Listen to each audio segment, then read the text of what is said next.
नमस्कार, आज आपण पाहणार आहोत झटपट असं तयार होणारं भरलेलं कारलं। रेसिपी सुरू करण्याआधी आपण जर चॅनलवर नवीन असाल तर चॅनलला जरूर सबस्क्राइब करा। चला तर मग सुरू करूयात आपली आजची रेसिपी।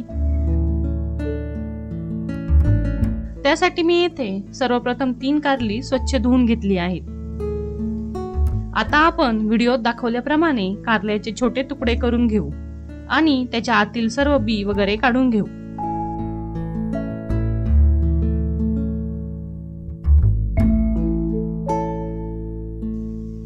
आपण कारलं व्हिडिओत दाखवल्याप्रमाणे एका बाजूने चिरून घेणार आहोत, कारण आपल्याला मसाला भरायला सोपं जाईल।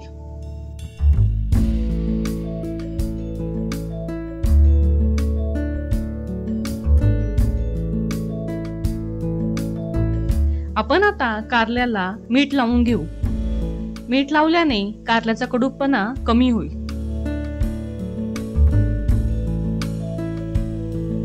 मी इथे पाऊण चमचा मीठ घेतले आहे। ते आता आपण सर्व कारल्यांना आतून बाहेरून व्यवस्थित लावून घेऊ व 25 ते 30 मिनिटे झाकून ठेवू।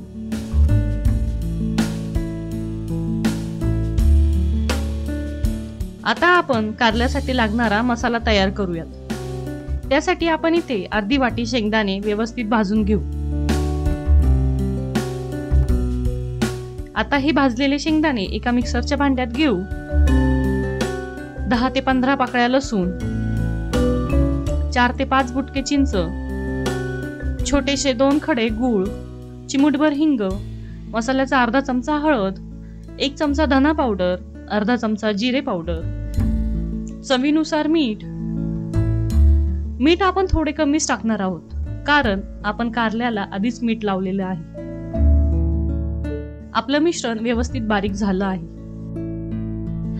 आता कारल्याला मीठ लावलेल्याला 25 ते 30 मिनिटे झाली आहेत। कारल्याला मिठामुळे पाणी देखील सुटले आहे।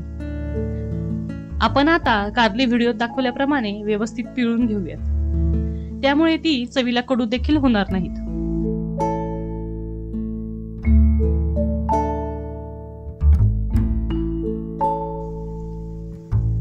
आता व्हिडिओत दाखवल्याप्रमाणे आपण वाटलेला मसाला भरून घेणार आहोत।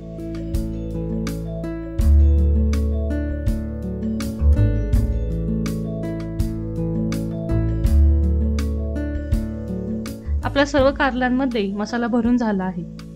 आता आपण ही कारली कुकरमध्ये शिजवून घेणार आहोत।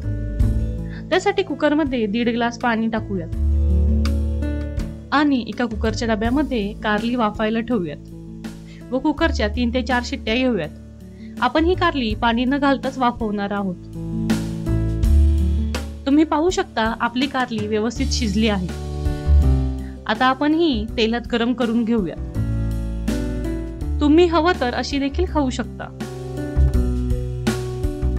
आता कढईत 1 चमचा तेल टाकू। तेल गरम झाल्यावर चिमूटभर हिंग टाकू व त्यात कारले टाकून 2 ते 3 मिनिटे व्यवस्थित गरम करून घेऊ।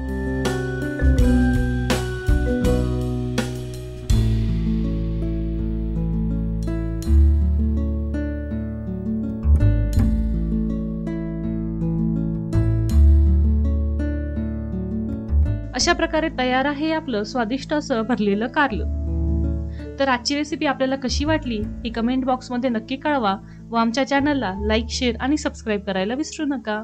धन्यवाद।